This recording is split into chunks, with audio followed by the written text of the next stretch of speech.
తన మహిమాన్వితమైన ప్రభావము ద్వారా తన లౌకిట ఫలించు ద్రాక్షవల్లి వలె మనందరినీ వాగ్దాన దేశము యొక్క అనుభవ భాగ్యములోనికి ప్రవేశపెట్టి ఉన్న మనెల్లరకును కృతార్థుడగు తండ్రి పరమ ప్రభావము గల తన పరమునకు మనను శీఘ్రముగా రాకడ పర్యాంతము కొనుకో ధర్మశాస్త్ర వరమును త్రిత్వదేవుడు మోషే హరోరులకు అందించినట్లుగా చేరి వచ్చిన మనందరికను అందించును గాక.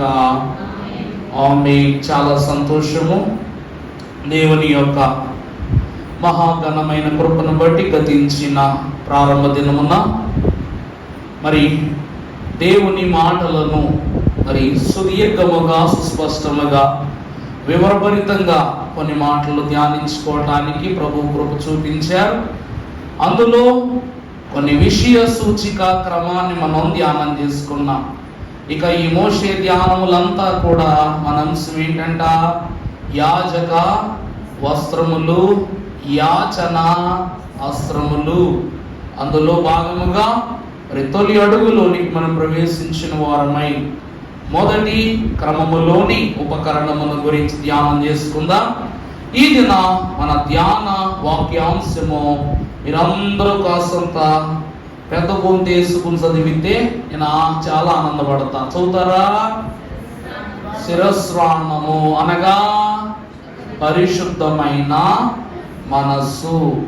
దేవుని యందు ప్రభువు నందు దేవుని ప్రియ సంఘమైన వారలారా, దేవుని వాక్యములో ఈ ప్రారంభ దినమున పరమ కృపానిధి అయిన దేవదేవుడు మనతో మాట్లాడుచున్న తొలి అంశము శిరస్రాణము అనగా మోషే మహాభక్తునికి దేవుడు ఆజ్ఞాపించిన రీతిగా మరి తాను ఇశ్రాయేలీల యొక్క మేలు కొరకు, ఇశ్రాయేలీల యొక్క రక్షణ కొరకు నిబంధన మందస్సమును, ప్రత్యక్ష గుడారమును, అలాగుననే వీటన్నిటినీ సైతము తన స్వాధీనమునందు నిలుపుకొనున్నట్లుగా ప్రతిష్ఠితమైనటువంటి యాజకులను దేవుడు పిలుచుకొనుట మనము గనమే. ఈరోజు దేవుని సన్నిధిలోనికి వచ్చినప్పుడు మనకు కొన్ని ఉపకరణాలు కావాలి. దైవజనుడు దేవదాసయ్య గారు అన్నారు, తెల్లటి దుస్తులు శుద్ధికి సూచన అన్నారు. పరిశుద్ధ గ్రంథము దేవుని సఖ్యతకు సూచన అనగా సాన్నిహిత్యానికి సూచన. ఎందుకంటే బైబిల్ లేకుండా దేవుని సన్నిధికి రావడం అంటే ఆత్మ లేకుండా దేవుని సన్నిధికి రావటమే. నిజమంటారా కాదంటారా? అయ్యగారు ముమ్మార్లు బోధ చేశారు ఈ క్రమాన్ని గురించి. అలాగని యాజకుడును పరిశుద్ధుడైన అహరోను మహాభక్తుడు దేవుని సన్నిధిలో నిలువబడుటకు అనంతరం పరిశుద్ధుడైనప్పటికీ సరే కొన్ని క్రమముతో కూడుకున్న ఉపకరణములను అతడు ధరించుకొనకుండగా దేవుని సన్నిధిలో నిలువబడుటకు అతడు ఎంత మాత్రం అర్హుడు కానేరడు. కాబట్టి ఈ దినము ఆ ఉపకరణములలో మొదటిది శిరస్రాణము. దేవుని యొక్క వాక్యము చదువుకుందాము. పరిశుద్ధ గ్రంథములో నిర్గమాకాండం 28వ అధ్యాయం 36వ వచనం. మరియు నీవు మేలిమి బంగారు రేకు చేసి ముద్ర చిక్కునట్లుగా దాని మీద యెహోవా పరిశుద్ధుడు అనుమాటను నీవు చెక్కవలెను. అది తల పాగా మీదగా నుండునట్లు నీలి సూత్రముతో దానిని కట్టవలెను. అది బాగా ముందు వైపుగా ఉండవలెను. తమ పరిశుద్ధమైన అర్పణలన్నిటిలో ఇశ్రాయేలీలు ప్రతిష్ఠించు పరిశుద్ధమైన వాటికి అమ్మా తగులు దోషములు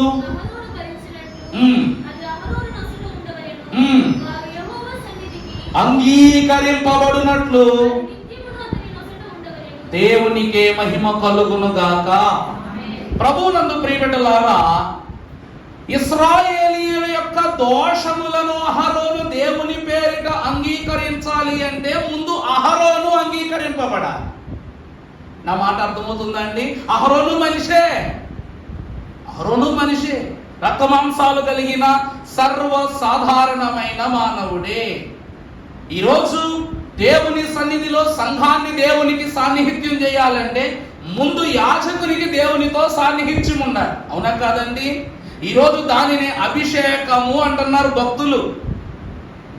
నీవు సంఘమును, నేను యాజకుడును అని చెప్పుటకు మధ్యగా ఉన్నటువంటి ఉపకరణం ఏమిటనగా అభిషేకము, వస్త్రము, అధికారము, నడిపింపు, నేర్పు, ఇంకా ఏమిటి? సహవాసం, సన్నిధి. ఆ మాట అర్థమవుతుందా అండి? సంఘమునకు దేవునికి సఖ్యతను ఏర్పాటు చేయాలంటే ఏం కావాలంట? మధ్యవర్తిత్వం కావాలి. ఆకులో ఉన్న అన్నం నోరు చేరాలంటే చెయ్యి కావాలి. అవునా కాదండి? నేల మీద ఉన్న విశ్వాసులు పరలోకపు స్వాస్యంలోనికి వెళ్ళాలంటే మధ్యవర్తియగు ప్రభువు కావాలి. అలాగనే అహరోను ఇశ్రాయేలీల దోషాలు భరించాలంటే ముందు తన దోష నివారణ పరిపూర్తి అగునట్లుగా దేవుని సాన్నిహిత్యములో నిలువబడినటువంటి అహరోనుకు ఏం కావాలి? చెప్పండి? అధికారం కావాలి. అధికారమును ఇచ్చున్నదే ఏమయ్యమదట? శిరస్రాణం. ఎవరితో బాబు? ఓ పులోమని మోగేస్తుంది అక్కడి నుంచి. ఎవరితో? పోలేవతే కట్టండి, మీ జోబులో పోయి మీకు తెలుతుందా? సరే, దేవుని ప్రియబిడ్డలారా, పరిశుద్ధ జనముగా నిలిచి ఉన్న మనకు అహరోను ఈ శిరస్సుపై, నిన్నే చెప్పాము మీకు, ఈ శిరస్సుపై ఈ శిరస్రాణమును ధరించుకొనకపోతే దేవుని సన్నిధిలో అడుగు పెట్టుటకు యోగ్యుడు కాడు. అలాగనే దైవజనులు చెప్పారు, మన నుదుటిపై నిలిచి ఉన్న శిలువ ముద్రను మనము దేవుని ఏర్పాటు ప్రకారం ధరించుకోకపోతే మనము దేవుని సన్నిధిలో నిలువబడుటకు యోగ్యులం కాదు. అందుకే దైవజనులు చరణంలో రాశారు, సిలువయని అతి కాడిగాది ఆ సిలువయ దాని పైనుండు. సిలువయే నాకిక్కడి గతే, ఆ సిలువయే నా పైనుండు. సిలువలు రెండు నన్ను పై గద్దెకు చేర్చును. ఎప్పటికీ? యుద్ధ సమాప్తికి అన్నారు. అవునా? అక్కడ దేవుని యొక్క వాక్యమును బట్టి ఈ శిరస్సుపై నిలిచి ఉన్నటువంటి ఈ బంగారపు రేకు తలపాగా దేన్ని సూచిస్తూ ఉన్నది అంటే నీవు పరిశుద్ధుడవు అని, నీవు పరిశుద్ధముగా ఉండవలెను అని. అవునా కాదండి? ఈరోజు అంగి వేసుకుంటే ఎట్టబడి దట్ట వేసుకుంటే బాగుంటుందా? అంగి వేసుకుని నడుముకు దట్టి కట్టుకోకుండా సంస్కారం ఇస్తే మీకు అంగీకారమా? చెప్పండి. 4 బొత్తాలు పెట్టుకుని పర్వాలేదులే అని మిగిలిన బొత్తాలు విడిచిపెట్టేసి మీకు అంగీకారమా? ఎవరికి ఎట్లా ఉన్న దేవునికైతే అంగీకారము కాదు. దేవుని ప్రియబిడ్డలారా, ఈ తలపాగా దేన్ని సూచిస్తుంది అంటే పరిశుద్ధమైన మనస్సును సూచిస్తుంది. ఎందుకంటే ఇక్కడ సవ్యంగా ఉంటే శరీరం అంతా బాగా పనిచేస్తుంది. అందుకే ఇప్పుడు బుర్రను ఎప్పుడు చల్లగా ఉంచుకోవాలి, నిర్మలంగా ఉంచుకోవాలి. తల ఇప్పుడు ఎలా ఉండాలంటే మన శాంతిగా ఉండాలి. ఎప్పుడైనా ఆలోచన చేసుకోండి, దైవజనులు అంటున్నారు, మీ హృదయము నిమ్మలపరచున్నట్లు మీ తలంపులను నిత్యము కూడా శుద్ధి చేసుకునుడి అనంది. అందుకే యేసుక్రీస్తు ప్రభు వారి యొక్క శిరస్సు పైన, ఈ ప్రధాన యాజకుడు అహరోను శిరస్సుపై యెహోవా పరిశుద్ధుడు అనేటువంటి బంగారపు రేకు తగిలిస్తే మన ప్రధాన యాజకుడు యేసుక్రీస్తు ప్రభువు శిరస్సుపై ముండ్ల కిరీటము అను శోధన రేకులు తగిలించము. అవునా కాదండి? అయినప్పటికీ నిరువురును పరిశుద్ధులే. దేవుని వాక్యములు మనము చూస్తే ఇక్కడ శిరస్రాణము అనగా పరిశుద్ధమైన మనస్సు. దేవుని వాక్యములో మనము చూసినట్లయితే ప్రియమిత్రులారా, పరిశుద్ధమైన మనస్సు అనగా ఏంటి? ఈ తలపాగా మంచి మనస్సును సూచిస్తుందంట. అసలు మంచి మనస్సు అంటే, పరిశుద్ధమైన మనస్సు అంటే ఏమిటనగా వాక్యములో ఒక వివరణ చూద్దాం. రోమా పత్రిక 12వ అధ్యాయము 2వ వచనం చదువుకుందాం. మీరు ఈ లోక మర్యాదను అనుసరింపక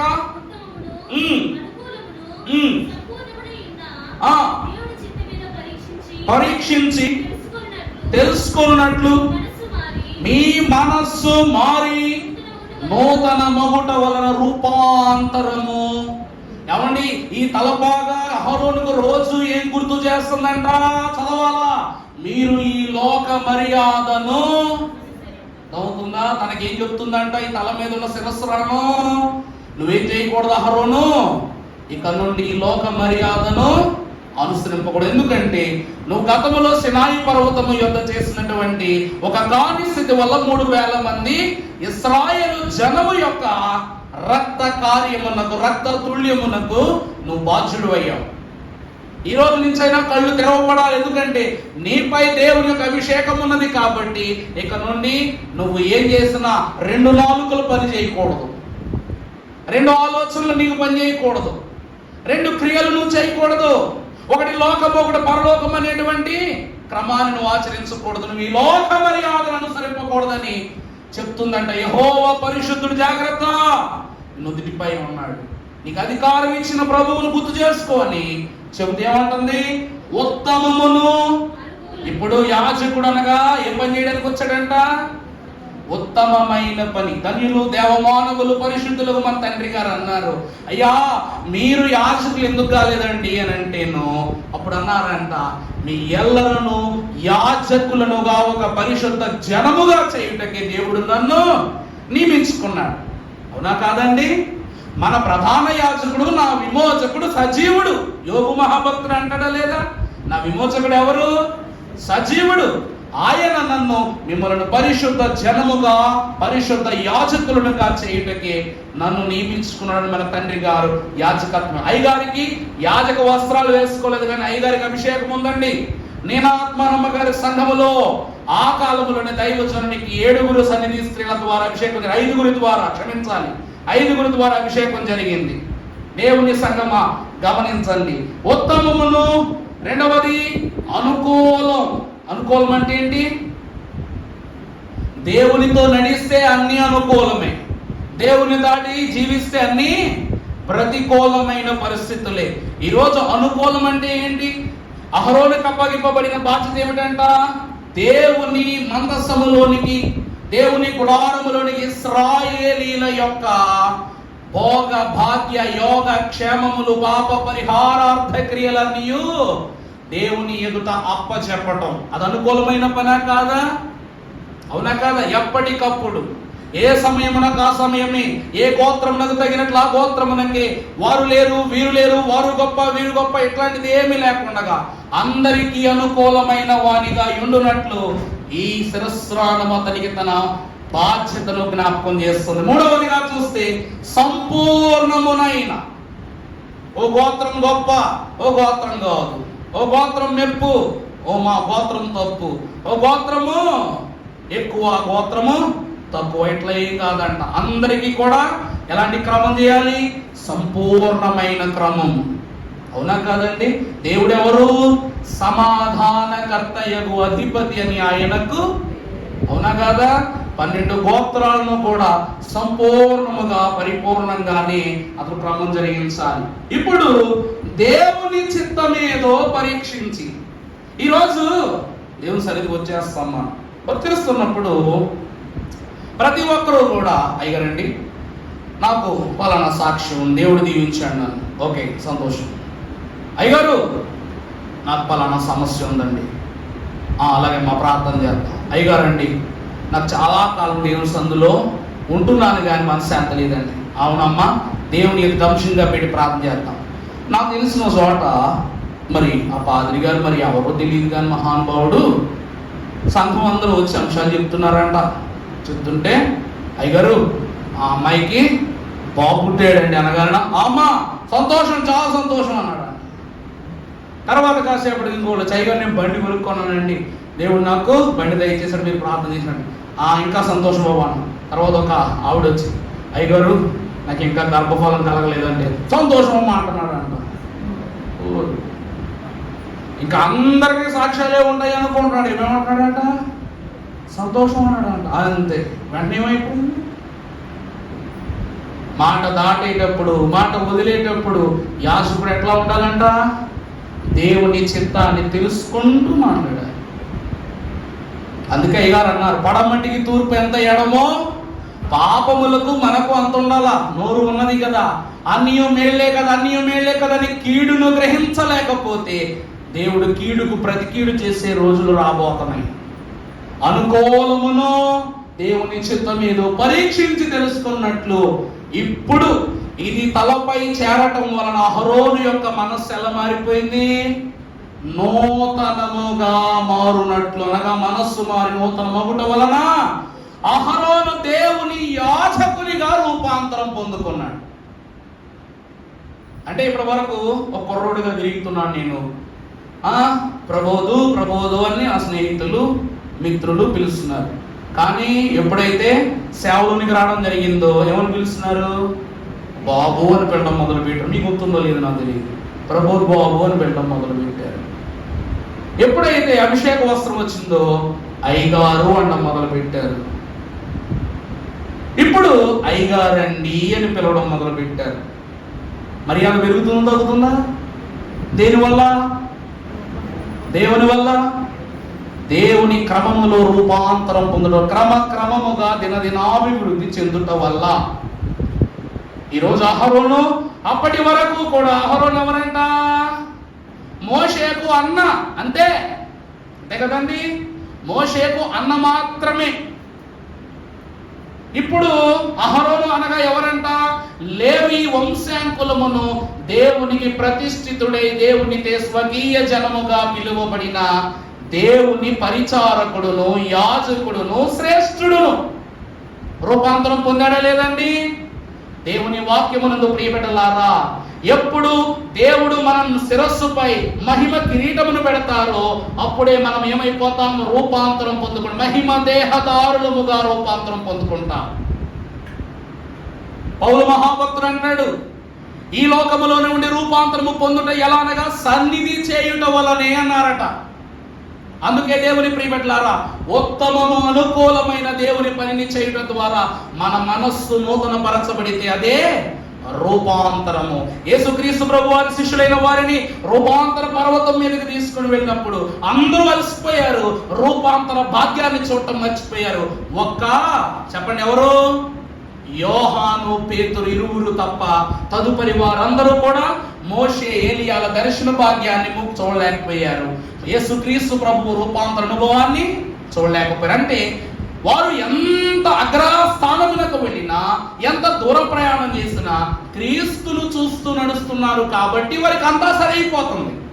అందువలన ఉత్తమమైనది, అనుకూలమైనది, సంపూర్ణమునై ఉన్న దేవుని రూపాంతర భాగ్యాన్ని వారు కనుగొన్నారు. క్షణమాత్రంలో కనుగొన్నారు. వారు కూడా అలసిపోయి నుండి ఈరోజు రూపాంతర భాగ్యాన్ని మనం కనుగొనగలమా?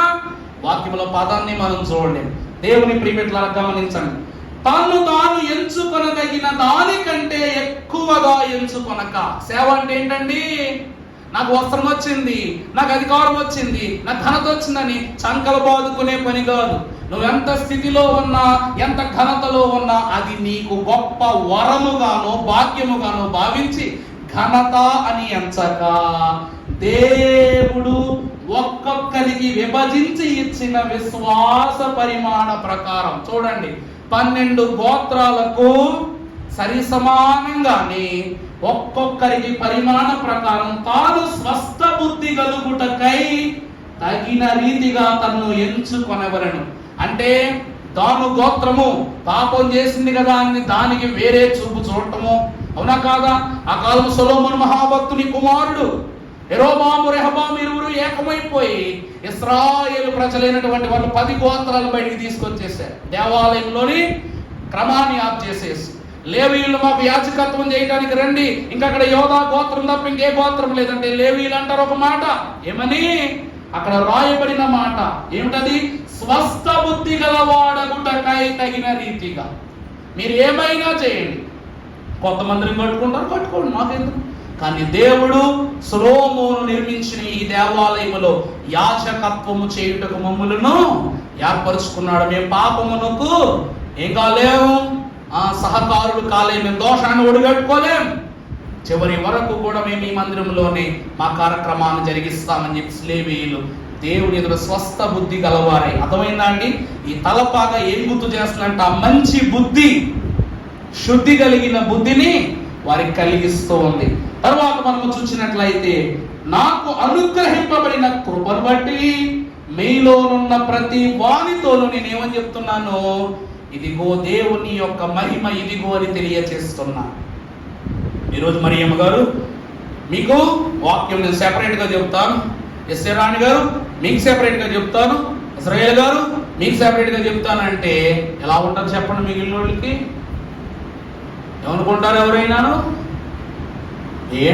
అయ్యగారు ఏంటి వాళ్ళని గొప్పగా ఇచ్చి మాట్లాడుతున్నారు, వారికి ప్రత్యేకంగా చెప్తానంటున్నారు, మాకు చెప్పరా? అవునా కాదండి? బయటకు అనకపోయినా మనసులో ఏమని ఉంటుంది?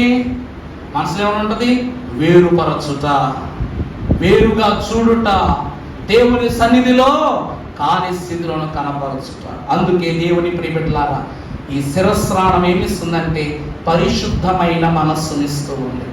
అందుకే మంచి మనస్సు లేకపోతే మహిమ చూడలేమట. అవునా కదా? మంచినే చేరుడి, దానిని అనుసరించి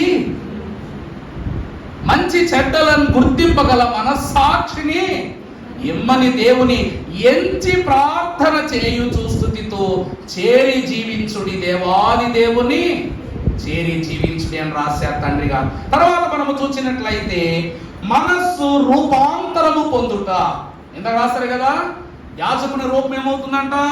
రూపాంతరం పొందుతుందంట. చూద్దాం ఎఫెసీ పత్రిక 4:8 ఒకసారి మనం చూసినట్లయితే, దేవుడు ఎఫెసీ అందుచేత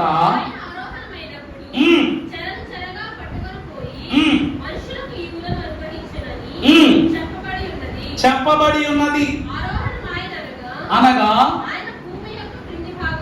భూమి యొక్క క్రింది భాగములకు దిగెననియు ఆయన ఆరోహణమైనప్పుడు చెరగా పట్టుకొని పోయి, చూడండి రూపాంతరము అనగా ఏమిటంట? మనుష్యులకు ఈవులను అనుగ్రహించెనని చెప్పాను. ప్రభు మనకి ఇచ్చిన ఈవులేంటి చెప్పండి? ప్రభు మనకి ఇచ్చిన ఈవులేంటి చెప్పండి? ప్రభు మనకి ఏమిస్తున్నాడండి ఈవులు? ఆయన వెళ్ళిపోతూ ఏమని చెప్తున్నాడో తెలుసా?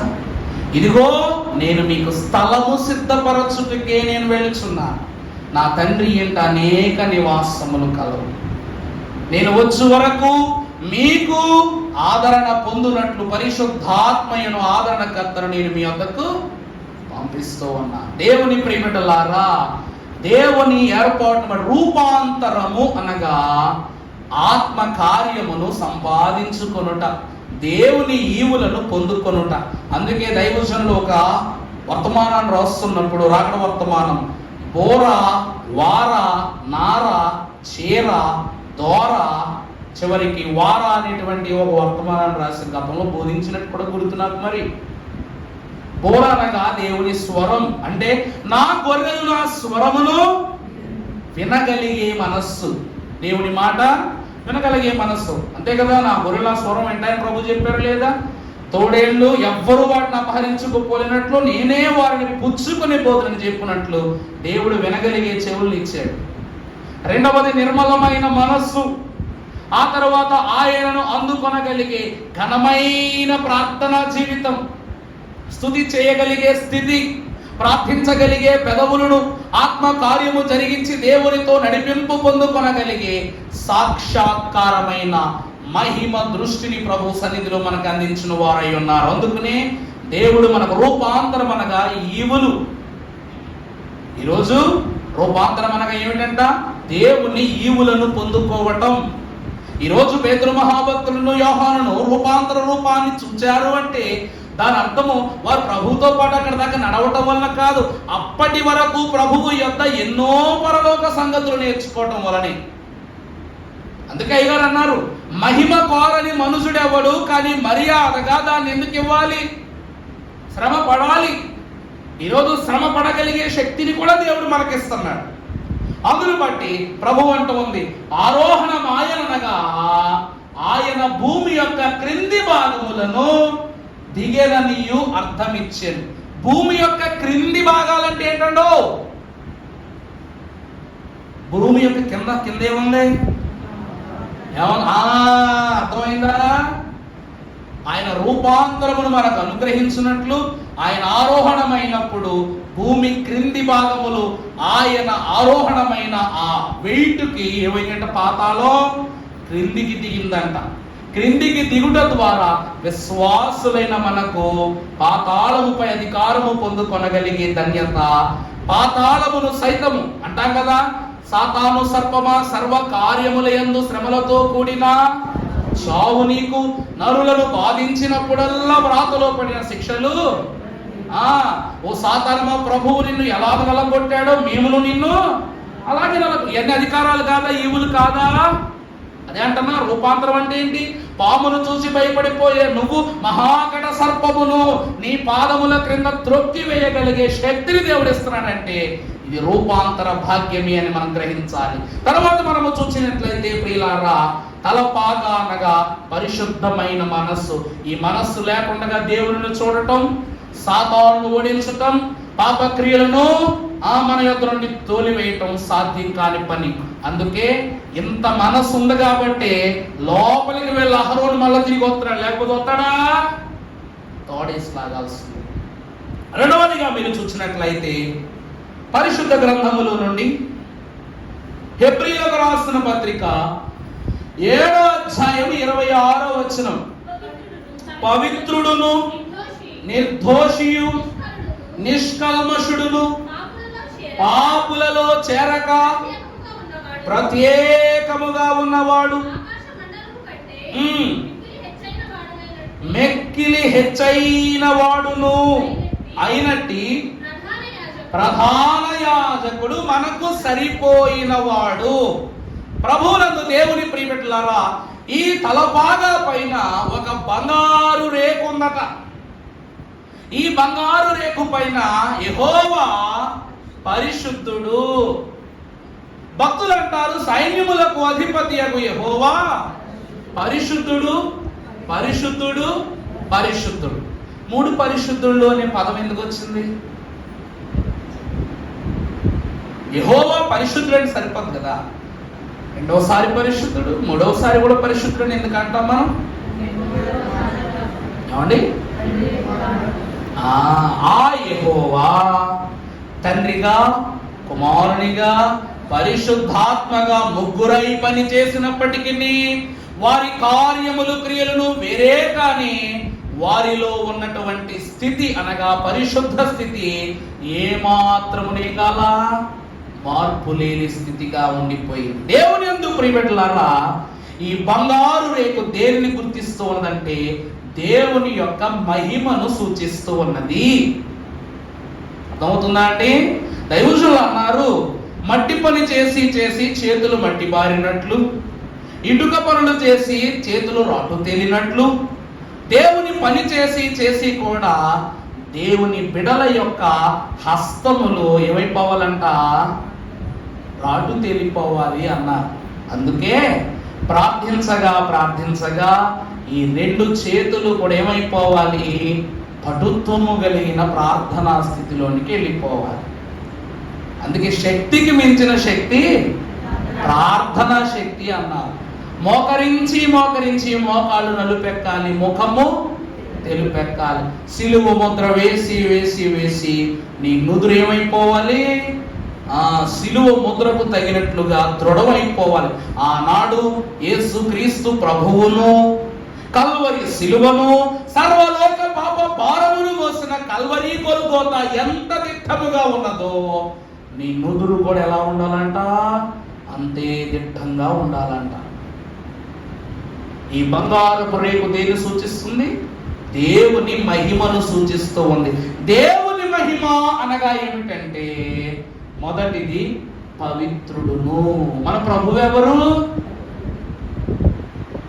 అన్ని నామముల కంటే పైనామముగా ఆయన పేరును తండ్రి ఎందుకు ఉంచి ఉన్నారంటే ఆయన ఎవరంట? యేసుక్రీస్తు ప్రభువారి యొక్క రక్తము ప్రతి పాపము నుండి మనలను, ఆయన పవిత్రుడు కాబట్టి మనలను కూడా పవిత్రులుగా చేశారు. మొదటిది మహిమ అనగా పవిత్రత. మహిమ అంటే ఏంటండి? పవిత్ర. పరలోకం వెళ్ళాలంటే ఎలా ఉండాలి? నిష్కలంకంగా ఉండాలి. పరిశుద్ధ కన్యకగా ఉండాలి. మరి పవిత్రత కాదా? కలంకం అంటుకోకుండా ఉండటం అనగా ఏమిటి? పవిత్రంగా ఉండటమే. రెండవది నిర్దోషియు. మన ప్రభు ఎవరు? నీ పైన ఎవరైనా దోషారోపణ చేయరు తెలుసునా? ఎందుకంటే ఇదే కాలం క్రీస్తు ప్రభువు నీ క్రియల మూలంబుగా కీర్తి పొందే కాలం, నువ్వు కీడు నోడించే కాలం, కిటుకులను విడగొట్టే కాలం. కాబట్టి మనం అందరం ఏమై ఉన్నాం? నిర్దోషమును పరిశుద్ధమైన ఆయన రక్తము ద్వారా శుద్ధి చేయబడిన వారమై ఉన్నాం. మూడవది నిష్కల్మషుడగు. ఆనాడు దేవుడు సృజించిన ఆదాము అవ్వల కాల నిష్కల్మషమన్నా. ఆ కాలములో ఆదాము అవ్వలైన వారు ఎలా ఉండాలని ప్రభు ఆశపడ్డారో అలాగుననే యేసు క్రీస్తు ప్రభు వారు 33.5 సంవత్సరాలు ఉన్నారంట. అందుకే ఆయనలో పాపం ఉన్నదని ఎవరు నిరూపించగలరు? అవునా కాదండి? ఆయనలో పాపం ఉన్నదని రుజువు చేసింది ఎవరు? అందుకే గతంలో పద్యం కూడా పాడాం మనం. ఏమిటది? తలపులో తట్టు చూచినా రవ్వంతైన ఆయనలో నేరం లేదు. పోనీ నలుగురి దగ్గరికి వెళ్ళి చాడీల ద్వారానైనా 4 గుట్లు తెలుసుకుందామంటే ఆ మాటల్లో కూడా నాకేమీ నేరం కనబడలేదు. పోయి నన్ను ఆలోచన బట్టేమైనా సరే ఆయన పట్టుకుందాం అనుకుంటే ఆయన చూపులో కూడా ఏం లేదు, నేరం లేదు. పలికే మాటలో, చూపులో, పనిలో, క్రియలో, ఆలోచనలో, చివరికి ఏ రీతిగా చూచినా ఆయన కన్నులో గాని పనిలో గాని నా పాపం కనబడలా. ఆయన ఎవరనగా నిష్కల్మషుడు. ఆ తర్వాత చూస్తే పాపులలో చేరక ప్రత్యేకముగా ఉన్నవాడు. ప్రభువులను ప్రియబిడ్డలారా, అహరోను పాపములను వారి ప్రాయశ్చిత్తార్థ బలులను పుచ్చుకుంటున్నాడు, కానీ ఆ బలులను, ఆ పాపములను, ఆ పాప క్రియలను ఆయన అలవర్చుకుంటున్నాడా? అందుకే దైవజనులు ఏమన్నారు తెలుసా? పాపులను అంటుకున్నను పాపములంటని వారే ప్రభు, రోగులను అంటుకున్నను రోగములు అంటుకొని వారు ప్రభు, దయ్యములనంటినను దయ్యములంటని వారే. శనాదయ్యాలు ప్రభు ఎందుకు వచ్చాయి అని ప్రభు ఎదురు నిలవబడగలిగాయా? ఎందుకు అంటే ప్రియబిడ్డలారా, ఆయన ఎవరంట? వాక్యములోనే ఉంది, ప్రత్యేకింపబడినవాడు. ఆయన ఎవరండి? ప్రత్యేకింపబడినవాడు. అందుకే కాదు కదా, ఏ నీ వరుడిలో అంత గొప్ప ఏముంది చెప్పు అని పరమగీతములో భక్తుడు అడిగితే, నా వరుడు ధవళవర్ణుడు. నా వరుడు ఎవరు? ధవళవర్ణుడు, రత్నవర్ణుడు. 10,000 మంది పురుషులలోనైనాను కూడా నేను అతనిని గుర్తించవచ్చు. ఎవరైనా గుర్తించవచ్చు. ఎందుకంటే నా వరుడు ప్రత్యేకింపబడిన పాపమంటని వాడు. అండ్ 1000 తల చొక్కాలు వేసుకున్నాయి, అందులోకి ఎర్ర చొక్కా వేసుకున్నాడు చూపించమంటే చూపించగలమా లేదా? అదే 1000 మంది తెల్ల చొక్కాలు వేసుకుని ఆ తెల్ల చొక్కాల మీద ఒక ఎర్ర మచ్చ ఉందో చూపించమంటే ఎవరైనా చూపించగలమా? కానీ ప్రభువు చూపించగలడు. ప్రభువు చూపించగలడు. కారణం ఏమిటి తెలుసా? యెహోవా దేవుని నేత్రము సర్వ సృష్టిని తేటగా చూస్తుంది. ఆయన ప్రత్యేకింపబడిన వాడు. తర్వాత ఆకాశ మండలము కంటే మిక్కిలి హెచ్చైన వాడునైన ఇట్టి ప్రధాన యాజకుడు. ఆ క్రమమును దేవుడు చూపిస్తున్నాడు చూడండి. అట్టి ప్రధాన యాజకుడు మనకు సరిపోయిన వాడు. ఈ ఫోటోలో అందుకే అంత ప్రత్యేకంగా చెప్పాం. కొంచెం ఎడిటింగ్ చేయడానికి ఇబ్బంది పడటం లేదు. మరి నేను ఏమైనా సరే అడుక్కోవాల్సిందే కొన్ని విషయాలు. చెప్పమ్మ, తల్లమ్మ, బంగారం అని చెప్పుకోవాల్సిందే. దాన్ని అడిగితే మరి ఇన్స్క్రిప్షన్ ఇచ్చిందనమాట గూగుల్ తల్లి. అంటే ప్రతి దోషమును కూడా పరిహారము చేయుటకు మనకు ఈ ప్రధాన యాజకుడు ఏమైన వాడు, సరిపోయిన వాడు. ఈ శిరస్సు మీద ఉన్నటువంటి బంగారు రేఖ యెహోవా పరిశుద్ధుడు అనగా దేవుని యొక్క మహిమను సూచిస్తూ ఉంది. ఈ మహిమను బట్టి అహరోను పవిత్రుడు, నిర్దోషి, నిష్కల్మషుడు, పాపులలో చేరగా ప్రత్యేకింపబడిన వాడుగా కనబడుతున్నాడు. అర్థమైందా అండి? అక్కడ అహరోను, అతనికి ఇవన్నీ ఉంటేనే అతను పవిత్రుడు. కానీ మన ప్రధాన యాజకుడు ఎవరంట? చూడండి, ఆకాశ మండలము కంటే మిక్కిలి హెచ్చైన వాడు. ఈయనకి ఇవేమి అక్కర్లా, ఈయన తల బాగా కట్టనక్కర్లా, న్యాయ విధాన పథకమును గుండె మీద పెట్టుకోనక్కర్లా, నడుముకు తట్టి కట్టనక్కర్లా. అన్నింటినీ కూడా వాక్యంలో మనం చూస్తాం. ప్రభు మనకు పాదశుద్ధి చేసేటప్పుడు దట్టి తీసి పక్కన పెట్టారు, చూసారు మీరు? దట్టి పక్కన పెట్టి తువ్వాలు కట్టుకున్నారు, అవునా? ఆయన దట్టి కట్టినను తీసి పక్కన పెట్టినను ఆయన పరిశుద్ధుడే. ఆయన వస్త్రాన్ని బట్టి ఆయనను మనం ఏమాత్రము కూడా లెక్కలోనికి తీసుకోకూడదు. ఎందుకంటే ఆయన క్రమమే పరిశుద్ధ క్రమం. అందుకే అట్టి ప్రధాన యాజకుడు మన సరిపోయిన వాడు అని అన్నారు. బాప్తిస్మం ఇవ్వకుండానే పాదశుద్ధి చేసే అధికారం ఉంది యేసు ప్రభువుకి. పాదశుద్ధి చేయంగానే వారి పాపాలు అక్కడికక్కడే కడిగి విందునివ్వగలిగే అధికారం ఉంది ప్రభువుకి.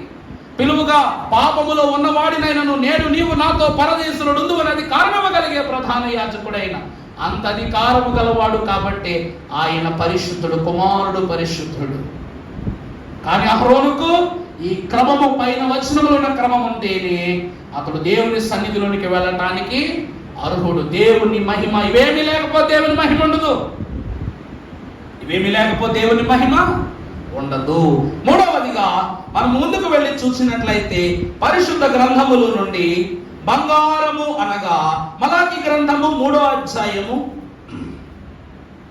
మలాకి గ్రంథము 3వ అధ్యాయం 3వ వచనం చదువునన్నా. వెండిని శోధించి నిర్మలము చేయువాడైనట్లు కూర్చుని ఉండును. లేవీయులు అమ్మమ్మ అంత చదువుతుంది. నీతిని అనుసరించి యెహోవాకు నైవేద్యములు చేయునట్లు వెండి బంగారములను నిర్మలము చేయు రీతిని ఆయన వారిని. ప్రభువునందు దేవుని ప్రియమిట్లారా, ఈ బంగారపు రేకు అంత విలువైనదా అయ్యగారు అంటే ప్రభు యొక్క వాక్యము కొన్ని పర్యాయములలో ఈ స్థితిని సూచిస్తూ ఉంది. ఏమిటంటే పరిశుద్ధ గ్రంథంలో ప్రకటన 21:18 ఆ పట్టణము ప్రాకారము సూర్యకాంతములతో కట్టబడి. ఏమండి పేరెక్కడో అయినట్టుంది, అర్థమైందా? ఒక మనకి ఇవ్వబడిన 12 రాళ్లలో ఒక రాయి సూర్యకాంతం. ఈ పట్టణం అనగా పరలోక పట్టణం అంతా ఏ రాయితో కట్టబడిందట? మరియు స్ఫటికము వంటి ఒక ప్రశస్తమైనటువంటి స్థితిని నేను అక్కడ కనుగొన్నాను. అనగా ఇది సూర్యకాంతపు రాయితో కట్టబడిన పట్టణం. పట్టణము పచ్చమగు స్ఫటికముతో సమానమైన, చదవండి అక్కడ చదవండి చివరి మాట, సమానమైన శుద్ధ సువర్ణముగా. ఎలా ఉందంటండి ఆ పట్టణం? శుద్ధ సువర్ణం. శుద్ధ అంటే ఏంటండి? శుద్ధ అనగా శుభ్రమైన, శుద్ధి కలిగిన సువర్ణం. బంగారమే విలువైంది, అవునా? బంగారానికి ఏమో తుప్పు పడద్దా? బంగారం తుప్పు పడదా? ఎంతకాలం దాచినా బంగారం ఎప్పుడు అలాగే. మనుషులు గతించిపోతారు కానీ మనం దాచిపెట్టుకున్న బంగారాలు కరిగిపోవు, తరిగిపోవు, అరిగిపోవు. ఎండకు కరగదు, చలికి ఒరగదు, వానకు ఎరగదు, అవునా కాదా? కానీ పరలోక పట్టణము బంగారముతో కట్టబడిన స్థితి మనము ఎరుగుదుము. కానీ శుద్ధ సువర్ణము అనగా దేవుని యొక్క స్థితిని చూపిస్తుంది. అహరోను నుదులిపై బంగారముతో రేకు చెక్కటం కరెక్టే. ఆ బంగారపు రేపైన యెహోవా పరిశుద్ధుడు, శుద్ధుడు అనే మాట రాయకుండా ఒక్కసారి ఆ రేకు తగిలించుకుని లోపలికి వెళ్ళమని చెప్పండి. వెళ్ళగలరా? అలాగనే ఏ పరలోకములో శుద్ధ సువర్ణము అనే పదము వాడబడిందో అహరోను తలపాగా ఇవ్వబడిన ఈ బంగారపు రేపు కూడా దానితో పోల్చబడి ఉన్నది. కాబట్టి ఇది పరలోకపు పనిని సూచిస్తున్నటువంటి వస్తువై ఉన్నది. అర్థమైందండి? దాన్ని సూచిస్తూనే భక్తుడు అన్నాడు, వెండిని శోధించి నిర్మలము చేయువాడెట్లు కూర్చుని ఉండును. లేవీయుల నీతిని అనుసరించి నైవేద్యములు చేయునట్లు వెండి బంగారములను నిర్మలము చేయు రీతిని ఆయన వారిని. ఈ నుదుటి పైన ఉన్నటువంటి శిరస్త్రాణము యెహోవా పరిశుద్ధుడనే శుద్ధ బంగారముతో ఎవరిని శుద్ధి చేస్తున్నాడంట? లేవీయులను శుద్ధి చేస్తున్నాడు. అర్థమైందా అండి? ఇది కేవలం అహరోనుకు మాత్రమే కాదు, అతని కుమారులకును అతని వంశములకును ఈనాటి తరము వరకు దేవుని యాజకత్వము చేయించిన వారందరికీ ఇది ప్రతీతి. అర్థమైందండి? దేవుడు నిర్మలముగా చేయనట్లు ఇదిగో లేవీయుల నీతిని అనుసరించి, అర్థమైందండి? లేవి వంశస్థుల యొక్క నీతి అనగా క్రియలు అనుసరించి యెహోవాకు నైవేద్యములు చేయునట్లు వెండి బంగారములను నిర్మలము చేయు రీతిగా. బంగారము అగ్ని చేత శోధింపబడుతుంది, అవునా కాదండి? బంగారము అగ్ని చేత శోధింపబడుతుంది. అలాగనే దేవుని యొక్క శ్రమల ద్వారా శోధింపబడిన వారిని, శ్రమల చేత శోధించని వారిని దేవుడు ఏం చేస్తున్నాడంట? వారిని ఆ శ్రమల ద్వారా నిర్మలులుగా చేస్తున్నాడు. ఈరోజు అహరోనుది ప్రాణమే, ఇశ్రాయేలీది ప్రాణమే, కానీ అహరోను వంశమునది దినదిన గండం. ఏమన్నా అవునా కాదండి? రోజు ఏంటంట? తను తాను పవిత్రపరచుకోవాలి, శుద్ధి చేసుకోవాలి. వస్త్రము మీద చిన్న దుమ్ము కూడా ఉండకూడదు. లోపలికి వెళ్ళినప్పుడు అక్కడ నిలబడి గంగాళంతో నిలబడుకోవాలి, చేతులు కడుక్కోవాలి, లోపలికి వెళ్ళాలి. తనను తాను దేవుని ఎదుట శుద్ధి చేసుకున్నాక అన్ని కనపరుచుకుని అన్ని పూర్తి చేసుకుని బయటకు వచ్చేంత వరకు తన ఆలోచనలకు ఏం చేరకూడదు, ఏ అశుభ్రం చేరకూడదు, ఏ దుమ్ము చేరకూడదు. చేరిందా అహరోను బయటికి రాడు. అహరోను బయటికి రాడు. ఎలా అంటే దేవుడు వారిని ఏం చేస్తున్నాడంట? నిర్మలమైన మనస్సుతో శుద్ధి చేస్తున్నాడు. ఈ తలపాగా లేకపోతే ఏం లేదండి. ఇక తలపాగా లేకపోతే రాజు కిరీటం లేకుండా సభా మందిరానికి రాగలదా? తన అధికారం అంతా కిరీటంలో ఉంటుంది. అలాగనే అహరోను వంశం యొక్క అధికారం అంతయు శిరస్త్రాణము మీదే ఉన్నది. తర్వాత మనము చూసినట్లయితే పేతురు రాసిన మొదటి పత్రిక 1:7 నశించిపోవు సువర్ణము శుద్ధపరచబడుచున్నది, దానికంటే అమూల్యమైన మీ విశ్వాసము ఈ శోధనల చేత పరీక్షకు నిలిచినదై మీకు మెప్పును మహిమను ఘనతయు కలుగుటకు కారణమగును. అర్థమవుతుందండి? అహరోను గురించి క్లుప్తముగా భక్తుడు ఏమంటున్నాడంటే, నశించిపోవు సువర్ణం అగ్ని పరీక్ష వలన శుద్ధి చేయబడుతుంది, దానికంటే అమూల్యమైన మీ విశ్వాసం. అహరోనుది ఏమిటంట? విశ్వాసం. అమూల్యమైన అంటే తను ధరించుకున్న వస్త్రముల కంటే, శిరస్సు పైన ఉన్న శిరస్రాణము కంటే, నడుముకున్న దట్టి కంటే, న్యాయ విధాన పథకము కంటే, ఇశ్రాయేలు సర్వ సమాజములో ఉన్న లక్షలాది ప్రజల కంటే ఈరోజు లేవి వంశస్థుడును అహరోను ఎలా ఉండాలంట? విశ్వాసాన్ని బట్టి శుద్ధిగా ఉండాలి. అందుకే తండ్రి గారు రాశారు మన చర్మలో, విశ్వమంతటిని గావించిన నీ తండ్రి విశ్వాసమును నీలో గావింపలేడా? అవునా కాదా? విశ్వాసం ఎంత గొప్పది కాకపోతే అబ్రహాము కాలం ఈ రోజు వరకు విశ్వాసం లేకుండా దేవుని చేరటం సాధ్యం కాని పని. అందుకే ఆ విశ్వాసం తనలో ఉంది కాబట్టి వీటన్నిటి సహకారంతో లోపలికి అడుగు పెట్టాడు. లక్షలు పెట్టి కారు అన్నావు, పెట్రోల్ వేయడం మానే కారు ముందుకెళ్తా. కారణం పెట్రోల్ ఖర్చు 1000 రూపాయలే కారుకి, కానీ అన్ని లక్షల పరికరాలు పనిచేయాలంటే ఏం కావాలి?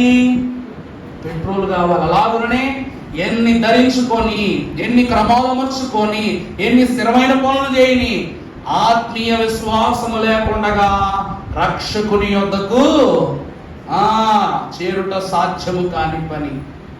నేను విశ్వాసంతోనే చేరుకోవాలని చెప్పి మరి వెళ్ళిపోయారు యేసుక్రీస్తు ప్రభు వారు.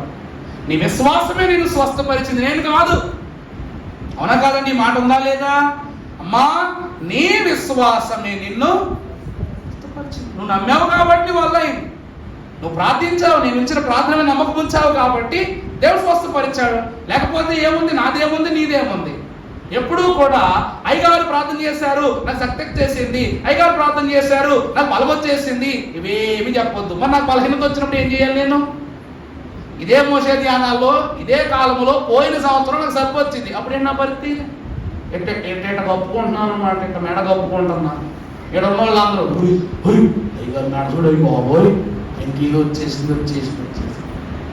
ఎన్ని రోజులు కప్పాలి? ఇంట్లో ఫోన్ చేసి నాన్న చేరా బాబు నీరసం ఉన్నట్టు వచ్చారా అన్న. లేమ్మ గారి తప్ప ఇంకెవరో తెలియదు. అమ్మా లేమ్మ గారు ఆవిడ తప్ప ఆవిడ కూడా గుట్టుగానే చెప్పొద్దమ్మా అన్నారని ఆవిడ కూడా చెప్పలా ఎవరికి. తర్వాత మీరే కనిపెట్టేసారు. మరేంటి ఇక్కడ దాకా వ్యాపించేసింది కాబట్టి మరి ఇంకా దాచుకోవడానికి లేదు. అయినా వాక్యం ఆపేమా? అసలు కారణం ఏమిటంటే మనం ప్రభు పని చేస్తే ప్రభు మన పని చేస్తారు. తైలాభిషేక పండుగ వచ్చేసరికి ఎగిరిపోయింది. కారణం ఏమిటంట? వినుట వలన విశ్వాసం కలుగుతుంది, విశ్వాసం వలన రక్షణ కలుగుతుంది. కాబట్టి ఇదే దేవుని యొక్క క్రమం, ఇదే దేవుని ఆత్మీయ విశ్వాసం అనగా వీటన్నిటినీ కూడా దేవుని సన్నిధిలో ప్రతిష్ఠితంగా ఉంచే స్థితులు. తర్వాత మనం చూస్తే పేతురు రాసిన మొదటి పత్రిక 2:9 అయితే మీరు చీకటిలో నుండి గుణాతిశయములను ప్రచురము చేయు నిమిత్తం. ఏమండి, యాజకత్వము అనగా ఏమిటి అంటే దేవుని గుణాతిశయములను ప్రచురము చేసే స్థలము. బయట షార్ట్ వేసుకుని తిరుగుతున్నట్టు షార్ట్ వేసుకుని యాజకత్వం చేయడానికి పైకి వస్తే ఏమంటారు నన్ను అందరూ? ఇప్పుడు మామూలుగాను రెగ్యులర్ టైమ్స్లోను షాపుకు వెళ్ళినట్లు, వెక్రీ బజార్స్కి వెళ్ళినట్టు, మాల్స్కి వెళ్ళినట్టు, బయటికి వెళ్ళినట్టు, బండి తీసుకుని సరదాగా తిరిగినట్టు యాజకత్వం చేసే క్రమంలో దేవుని ఆరాధనకు వచ్చేటప్పుడు తెల్ల చొక్కా తీసేసి ఈ డ్రెస్సింగ్ సెన్స్ మార్చేసుకుని నైట్ డ్రెస్సులు, నైట్ ప్యాంట్లు, టీషర్ట్లు వేసి వచ్చాను ఏమంటారు చెప్పండి? అయ్యగారికి ఏం లేదు, దైవిక యాజక మర్యాద తెలవదు. పద్ధతేనా ఇది చెప్పవలసిన? ఆయన ఎట్లా ఇలాంటి బట్టలు దుస్తులు ధరించుకుంటూ పద్ధతిగా ఉంటుందా అంటారా? అనరా? అందరూ అంటారు. అసలు విషయానికి నేనే ప్రశ్నించుకోవాలి. చిచ్చి ఇదే దౌర్భాగ్యం ఏమిటి అనుకోవాలి. యాజకత్వం అనగా దేవుని గుణాతిశయములను ప్రచురము చేయ నిమిత్తం ఏర్పరచబడిన వంశమును. చూడండి అయ్యగారండి అహరోనుకు అంగీ ఇచ్చారు, సోకే. 12 జబలులు గల రాళ్లను న్యాయ విధాన పథకాన్ని ఇచ్చారు, ఓకే. ఈ తలపైన బంగారముతోనే ఈ రేకును చేసి వారికి అప్పగించాలా అంటే ఇక్కడ యాజకులు అనగా పరలోక రాజ్య సమూహమునకు ప్రతినిధులు. అక్కడ రాయబడింది చూడండి, ఆయన గుణాతిశయములను ప్రచురము చేయ నిమిత్తము ఏర్పరచబడిన వంశము లేవి వంశం. తర్వాత రాజులైన యాజక సమూహం. ఏమంటున్నారు ప్రభువు? మేము ఎవరికి చేస్తున్నాం చెప్పండి పరిచర్య? యేసు రాజుగా వచ్చుచున్నాడు, ఓ లోకమంతా తెలుసుకుంటాడు.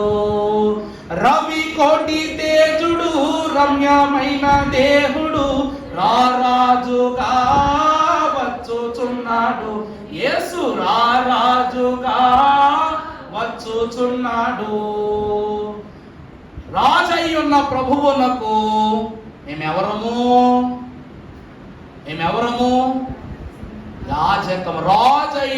రాజులైన యాజక సమూహమును, పరిశుద్ధ జనమును, దేవుని సొత్తైన ప్రజలయ్యున్న. అందుకే మేము దేవుని వారమే, మేము రాజు యొక్క పరిచారకులం అని చెప్పడానికి గాను దేవుడు ఏం చేస్తున్నాడు? ఇక్కడ రాజమగుటమునకు సాదృశ్యంగా మాకు అధికార కిరీటాన్ని 24 పెద్దలను చూడండి. వారు ప్రభువు యొక్క పరిచారకులు. వారికి ప్రభు ఏమి ఇచ్చాడంట? 24 కిరీటాలు ఇచ్చాడా లేదా? ప్రభువు సన్నిధిలోనికి వస్తున్నప్పుడు వారు వారి సింహాసనములలో నుండి లేచి వారి యొక్క శిరస్సు మీద ఉన్న కిరీటములు ప్రభు పాదముల యొద్ద ఉంచి సాష్టాంగపడి ప్రభువుకు నమస్కారం చేయటం మనం చూస్తున్నాం. యాజకుడు అనగా రాజుల సమూహం, రాజులైన యాజక సమూహము. అందుకు దానికి గుర్తే ఈ బంగారు రేకుపై చెక్కబడినటువంటి స్థితి, బంగారు పథకం. తర్వాత చూస్తే ప్రకటన 1:6 మనలను ప్రేమించుచు తన రక్తము వలన మన పాపముల నుండి మనలను విడిపించిన వానికి మహిమయు ప్రభావముయు ఆమేన్. ఆయన మనలను చూడండి, యేసుక్రీస్తు, అక్కడ అహరోను మాత్రమే కాదు, యేసుక్రీస్తు ప్రభు కూడా అంతే. ఆయన తన తండ్రి మనలను తన తండ్రి అగు దేవునికి ఏమండి, దేవుడు మనల్ని ఏం చేస్తాడు, ఎలా మారుస్తున్నాడంట? మన ప్రధాన యాజకుడు సరిపోయిన వాడు అన్నారు కదా, ఆ సరిపోయిన ప్రధాన యాజకుడు సంఘాన్ని ఎలా నిలబెడుతున్నారంట?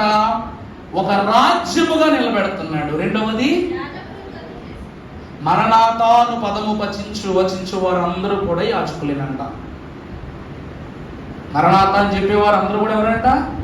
యాజక బృందమేనట. ఎందుకు అంటే మరణాత అనగా మాట కాదు, బోధ, రాకడ బోధ. అందుకే దేవుడు మనలను ఆయన సన్నిధిలో ఒక రాజ్యంగాను యాజకులను గాను నియమిస్తున్నారు. తర్వాత పరిశుద్ధ గ్రంథములు మనం చూస్తే చివరి మాట సంఖ్యాకాండము 15:38.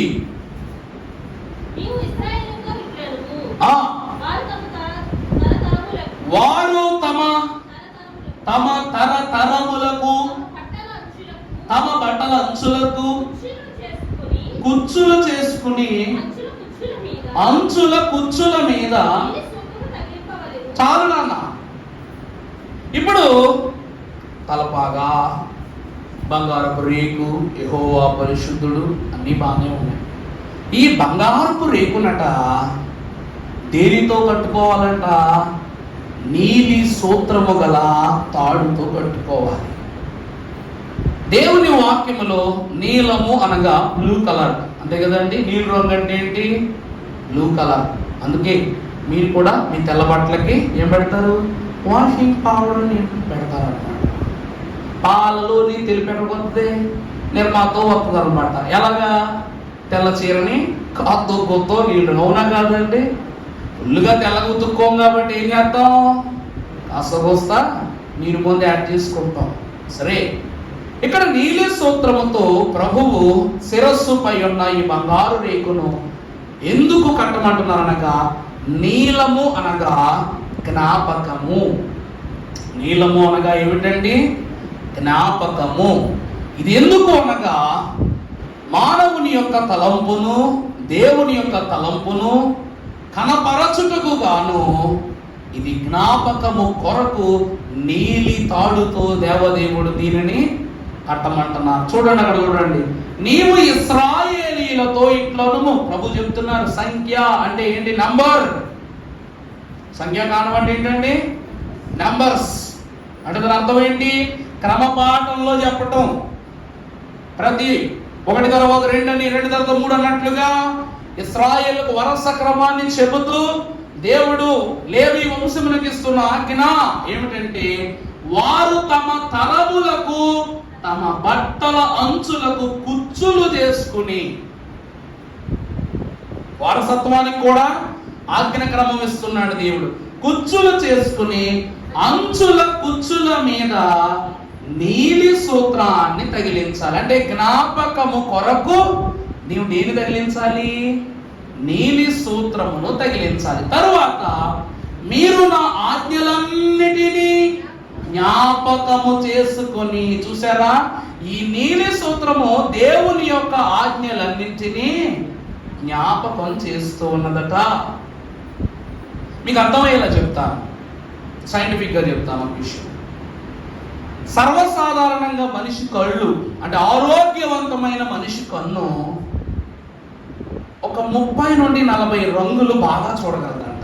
బాగా గుర్తుపెట్టుకోండి, చెప్తున్నాం కదా. అందుకే చూసారా, మనకు వైట్కి క్రీమ్కి తేడా కలవదు. అర్థమైన రెడ్కి అలాగనని ఉంటుంది, కుంకుమ కలర్ ఉంటుంది చూసారా, దానికి తేడా కలదు. ఆరెంజ్కి సాఫ్రాన్కి తేడా కలదు. ఆరెంజ్ వేరు, సాఫ్రాన్ వేరు. ఎల్లోకి ప్లౌబీకి తేడా తెలియదు. ఇలా చాలా రంగులు ఉంటాయి. ఆరోగ్యవంతమైన మనిషి కన్నంట 40 రంగులు స్పష్టంగా తోస్తుందంట. కానీ కొంతమందికి కలర్ బ్లైండ్నెస్ అనే జబ్బు వస్తుంది, తెలుసా మీకు? కలర్ బ్లైండ్నెస్ అంటారు దాన్ని. అలాంటి వాళ్ళకి కళ్ళు ఎంత అద్భుతమైన రంగులు పెట్టినా కూడాను బాగా డార్క్గా కనబడి కొన్ని కలర్స్ ఉంటాయి. ఫర్ ఎగ్జాంపుల్ రెడ్డే, ఎరుపు రంగు ఎక్కడ ఉన్నా చీకట్లో కూడా, లైట్ చీకట్లో కూడా ఎలా ఉండదండి? ఎరుపు రంగు స్పష్టంగా కనబడుతుంది. అలాగే నీలం రంగు స్పష్టంగా కనబడుతుంది. నలుపు స్పష్టంగా కనబడదా లేదా?